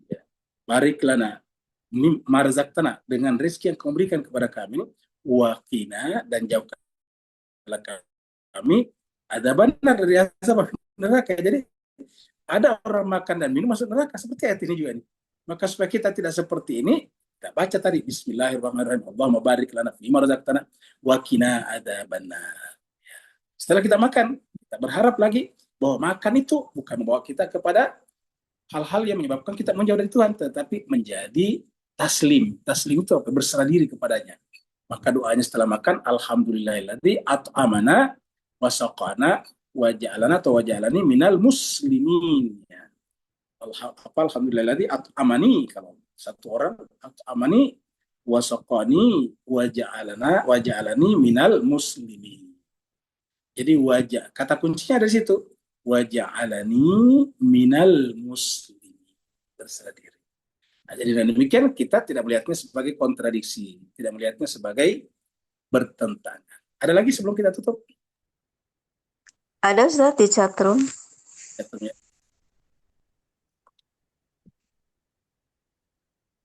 Dari Pak Burhan. Pendapatan mutiara pada malam ini buat diri saya adalah, di pentas yang kecil kita wajib melihat pada diri sendiri, betul sekali. Ya. Mengintrospeksi diri, betul. Muhasabah, menghiasi diri dengan mengislamkan penglihatan, betul sekali. Pandangan, pendengaran, lisan, dan hati kita. Lebih daripada selainnya, dengan mentadaburi apa yang telah ditadarusi, betul sekali. Ini bagus ini. Sebetulnya kita tidak boleh berpretensi mengislamkan orang. Harusnya kita berpretensi atau bekerja keras untuk mengislamkan diri kita. Benar kata-kata Pak Burhan, bagus ini. Mengislamkan diri kita, mengislamkan penglihatan kita, mengislamkan pandangan kita, mengislamkan lisan. Bagus sekali ini. Kalau kita mengislamkan diri kita, otomatis punya efek, ya, punya dampak pada orang sekitar kita. Kita terkadang ingin mengislamkan orang, padahal kita sendiri belum Islam secara hakiki. Bagus ini. Ya. Di pentas yang lebih besar, yaitu pentas dunia kita melihat negara manakah yang menganjurkan kemaksiatan, kelalaian, ketidakpedulian sesama manusia, dan juga melakukan kezaliman dan lain-lainnya. Saya kira betul. Pada tingkat global yang lebih besar, kita lihat negara mana yang biarkan kejadian ini. Kejahatan, kezaliman langsung. Dan negara manakah yang tunduk patuh kepada ajaran Al-Quran lalu menentang kezaliman dan arogansi agar kita tak salah memihak. Saya kira benar-benar. Jadi apa yang terjadi sekarang tingkat global, tingkat dunia ini semacam panggung stage, ya semacam bioskop wayang, di mana kita melihat mana yang menjadi pemeran iblis, setan, dan mana pemeran nabi-nabi dan rasul-rasul. Ya, sehingga kita bisa memilih dengan benar. Karena kalau kita salah memilih sekarang, ya nanti di akhirat kita tidak bisa kembali lagi, kita akan menyesal. Dan siapa memilih sekarang, salah memilih sekarang di dunia, hakikatnya dia buta. Dan ketika nanti dibangkitkan di akhirat, dia keberatan, ya Allah, kenapa kau bangkitkan saya buta? Sementara di dunia dulu saya melihat. Terima kasih banyak atas perhatian Bapak Ibu semuanya. Mohon atas segala kekurangan. Assalamualaikum warahmatullahi wabarakatuh. Waalaikumsalam warahmatullahi wabarakatuh. Waalaikumsalam warahmatullahi wabarakatuh.